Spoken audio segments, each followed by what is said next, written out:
is to protect children. Randile Mbulali, Lusikisiki in the Eastern Cape.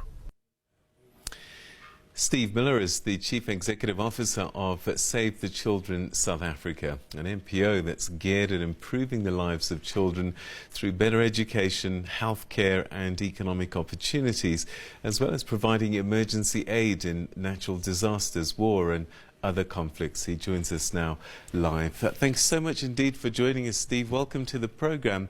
An important week for protection of children in general in terms of, I guess, raising awareness. But one wishes that it was Child Protection Week every week. Yes, indeed. This week is all about recognizing that children have rights and moving beyond a charity mindset to understanding that we have an obligation to children to promote and defend their rights. And this is enshrined in international treaties, international commitments that we have with the United Nations and the African Union, and also in our Constitution and our Children's Act. So yes, indeed, it should be every day, but we take these moments to reflect on matters to do with ending violence against children. All right. I mean, there's a lot to get through, so let's start with the theme, and that's to protect our children through COVID-19 and beyond. COVID-19 has been a great disruptor in many fronts, mental health, physical health. Children, did they become more vulnerable as people are starting to think and behave as COVID-19 has done already? Where are we in terms of children and being vulnerable? Oh, yes. No, it increased risk factors for children many times over.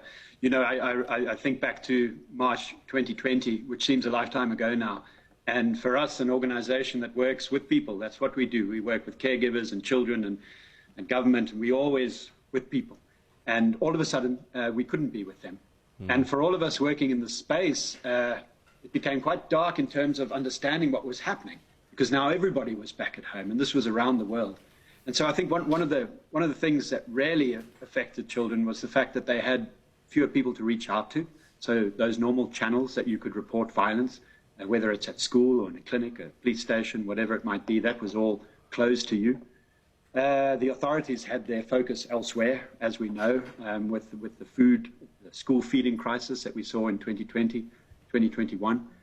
So it was a really difficult time for children. And in the beginning, we had to use proxies to figure out what was going on. But then we got a much better view, and now we understand that there's been a lot of slippage for children across the board, all forms of violence. I was at the Global Conference on the Elimination of Child Labour last week, and yes, child labour is not a massive problem in South Africa, but globally, for the first time in 20 years, we've seen child labour numbers increase.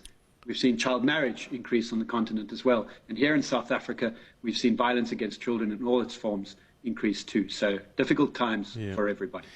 So one of the things that COVID-19 did as well was to highlight issues that perhaps we knew, but they really came to the fore. And that often gives us an opportunity to come up with better solutions, better answers. Has that happened in terms of child protection?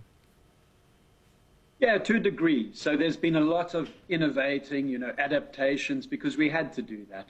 And we figured out ways to use technology to reach more children, more caregivers, to get our messages out. We've gone from, for example, in the emergency space, we used to do direct food distribution, and now we do either cash transfers or food vouchers. So there's new ways of doing the same old thing, much better, more efficiently, reaching more people, granted. But a lot of our work, in child protection at least, is human to human. It's people. And that still matters. And there we're still lacking dramatically political will. We've got fantastic plans, great legal framework, but we're not implementing, lack of investment. The usual story, unfortunately, in very unusual times. This is a really tragic period for all of us. If we look at what's happening in KwaZulu-Natal right now, I mean, think about that. The last 2 years, COVID, followed by the unrest in July 2021, and now the worst flooding in living memory. And these are children who are witnessing this violence in front of them, witnessing their homes and their schools, been washed away, and in very formative time of their life. This is going to have implications for society in South Africa for many years. I suppose the other challenge, and this is what you need to find solutions for, is you can only help those children you can find and that you know about. Yeah, no, certainly. You know, this is a tragedy. We're working on the KwaZulu-Natal floods right now. We have an emergency response there. And, you know, what comes home really strongly in that experience is that it's the most marginalized and vulnerable children who are hit the hardest in this. And often they don't have access to services simply because knowledge is not there, or they're unable to get there, or there's some other barrier in their way. So we might create a program or a service, and it's not actually reaching the most in need. And we also do a lot of work with unaccompanied and separated migrant children come across the border from Mozambique and Zimbabwe and Eswatini. And there you rarely see vulnerability and children who can't access the services that we have for them. And that's heartbreaking. But I think, there's some positive things that are happening right now, which we need to be mindful of as well. I think I've seen during COVID-19, civil society, for one, working together like never before. I'm not just saying this, never before. We now have a South African National Coalition on the Rights of the Child, over 130 civil society organizations working in this space. We didn't do that before. Now we're sharing, we're doing advocacy together. So I think there's a couple of silver linings here from the pandemic. Yeah. All right. I mean, you know, I hate to create the impression that there's a hierarchy of needs, but what is the thing that really is troubling you at the moment? Yeah, look, it's a little bit it's connected to child protection, but the education situation, to be honest. I mean, we've lost so many children, firstly, in South Africa who have dropped out of school, who should be in school. It's around 750,000 of them right now, and that's a triple the amount from 2019. So that should be worrying to everybody. And the quality of education right now is taking so long for us to get back into the rhythm. And to be honest, in many parts of the country that I go to and visit, we're still not back where we should be. So there's a lot of lost learning that's happening, and that should be scary to everybody, because it, again, has implications not just now and not just for those individual children, but for all of us and for our future. So I think, that would be our major concern.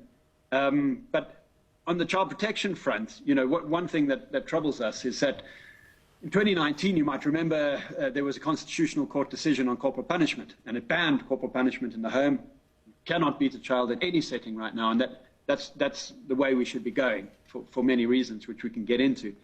But that momentum was lost with COVID. It happened in September 2019, and we had plans for a big national campaign and to roll out our positive parenting, which is a program that we do at Save the Children and others do as well.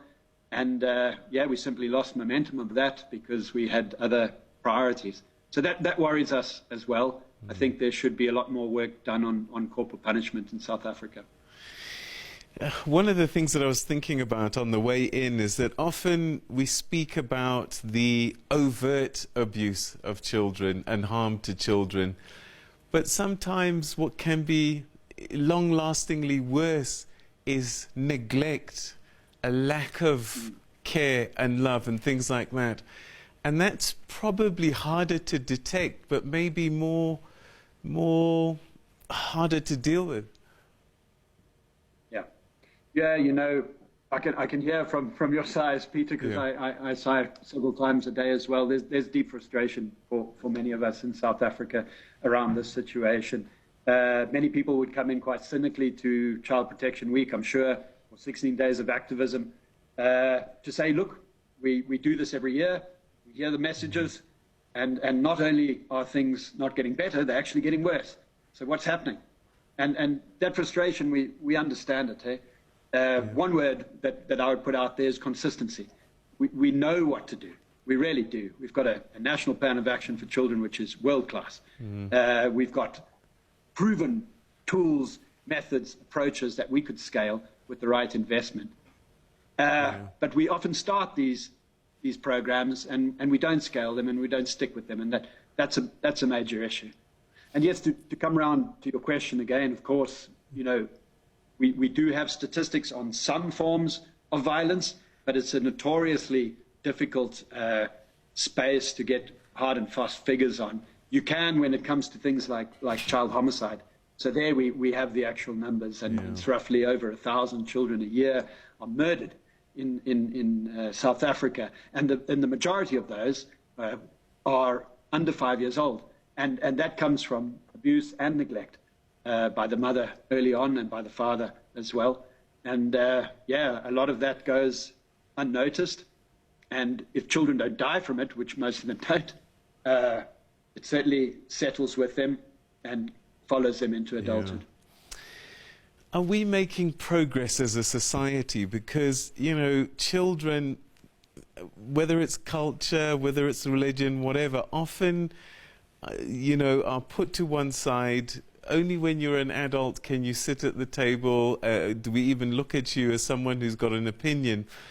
Are we doing better in respecting children as little people as opposed to just being non-adults? So I'll tell you one thing that gives me energy, unfailingly, is to interact with our child rights activists. So we have a network of children and young people who stand up for their own rights, and they interface directly with municipal authorities at various levels on budgeting and so forth. We have the Nelson Mandela Children's Parliament, which is a fantastic space as well. And when I meet with these kids, I'm thoroughly inspired. I get this energy that I need to keep going forward. And I think, you know, increasingly government is starting to recognize that you can't talk about children without involving them, and they have a right to that as well, and that's enshrined too. But we saw, to bring back last week's experience I mentioned earlier, you know, the global conference on the elimination of child labour, and there the hosts, who are the South African government, they brought in children for the first time ever. This was the 5th conference that they've done internationally. We brought in children. It was powerful stuff. They can then tell you directly their experience, what they're seeing on the ground, and what they might think could be a solution for us as well.